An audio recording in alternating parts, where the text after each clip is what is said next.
Now I will start 18th group. 18th group is noble gases. Noble gases, or they are called inert gases. Inert gases. Helium, neon, argon, krypton, xenon and radon. All these gases are called noble gases or inert gases because they have stable electronic configuration. Stable electronic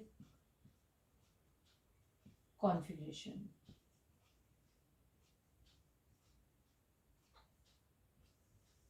General electronic configuration is ns2np6. This is a general electronic configuration. All the noble gases have 8 except helium. All the noble gases have 8 electron in their outermost shell. Helium has 2 electron. तो सबका जो है outermost shell complete है. These gases are also called rare gases. In gases को हम rare gases भी बोलते हैं. Because of the low abundance of these gases on earth. क्योंकि इनकी जो है low abundance है. Low abundance on the earth. Yeah. Now the property, all these gases are monoatomic. सारी की सारी कैसी हैं? मोनोएटॉमिक गैसेज हैं. ये आपको ध्यान रखना है. मोनोएटॉमिक गैसेज हो गई और स्टेबल इलेक्ट्रॉनिक कॉन्फ़िगरेशन हो गया. ठीक है. All they are sparingly soluble in water. These gases are sparingly soluble in water. और स्टेबल हैं. जितनी भी नोबल गैसेज हैं सारी की सारी कैसी हैं? कलरलेस. ठीक है. तो they are all these gases are colourless. Colourless हो गई. ऑर्डरलेस है. Colourless, odourless and tasteless.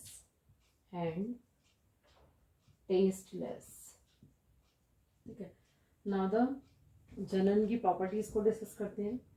तो फर्स्ट इलेक्ट्रॉनिक कॉन्फ़िगरेशन में देखो, helium, suppose you take neon, helium 2, neon तो 1s2, neon 1s2, 2s2, 2p6, argon 18 तो 1s2, 2s2, 2p6, 3s2, 3p6. सबके valence electron कितने आते हैं? इसमें 8 आते हैं. मीन्स 2 8 2 8 8. और helium has 2 electron in their outermost shell. तो first second is atomic radius. Atomic radius, atomic radii को डिस्कस करेंगे. तो left to right always atomic radius decrease करते हैं. इट मीन्स सबसे छोटा साइज होना चाहिए इसका, बट इनका जो है साइज छोटा नहीं होता. तो in case of noble gases the atomic radii corresponds to van der Waals radii. The atomic radii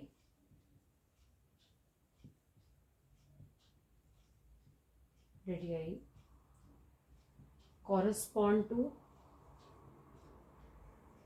van der Waal radii. Van der Waal radii. As we go down the group, तो atomic radius increase due to increasing number of shells. ये तो down the group तो बढ़ेगा ही बढ़ेगा. ठीक है. तो as we go down the group, size कैसा होगा? इंक्रीज होगा. ठीक है. And ionization enthalpy, we will discuss the ionization and enthalpy. आप बताओ आयनाइजेशन एंथैल्पी किस टाइप से होनी चाहिए? तो ionisation enthalpy of normal gases are very high due to stable electronic configuration. तो हाई होगी due to stable electronic configuration. Electronic configuration. And fourth, electron gain enthalpy. Electron gain enthalpies. तो due to stable electronic configuration normal gases have no tendency to accept the electron. ठीक है, तो electron gain enthalpy कैसी होगी, zero almost और large positive. तो due to stable configuration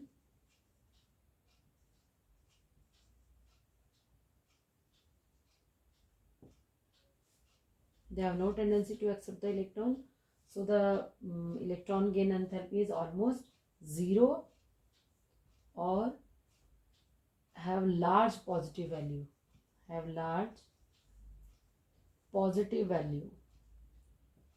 क्योंकि electron gain करने की टेंडेंसी तो होगी नहीं due to stable electronic configuration.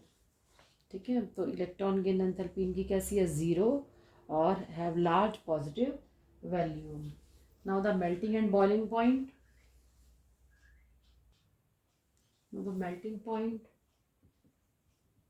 And boiling point. So melting and boiling point of normal gases are very low. ठीक है, क्योंकि इनके बीच में जो है वीक बॉन्ड ओवर फोर्स होता है ना, ड्यू टू वीक बॉन्ड ओवर फोर्स.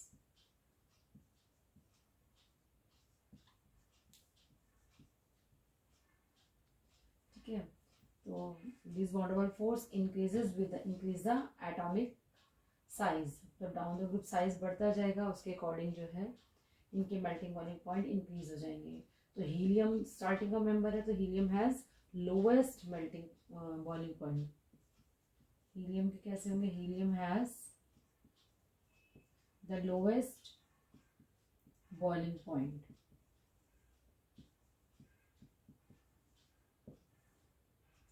क्लियर, क्योंकि डाउन द ग्रुप जो है इनके इंक्रीज होंगे. डाउन द ग्रुप क्या होगा, एटॉमिक नंबर बढ़ेगा, इट मीन साइज बढ़ेगा तो मेल्टिंग पॉइंट, सरफेस एरिया भी बढ़ेगा. सरफेस एरिया इंक्रीज होगा तो बॉन्ड ओवर फोर्स इंक्रीज होगा और मेल्टिंग पॉइंट भी कैसे होंगे, इंक्रीज होंगे.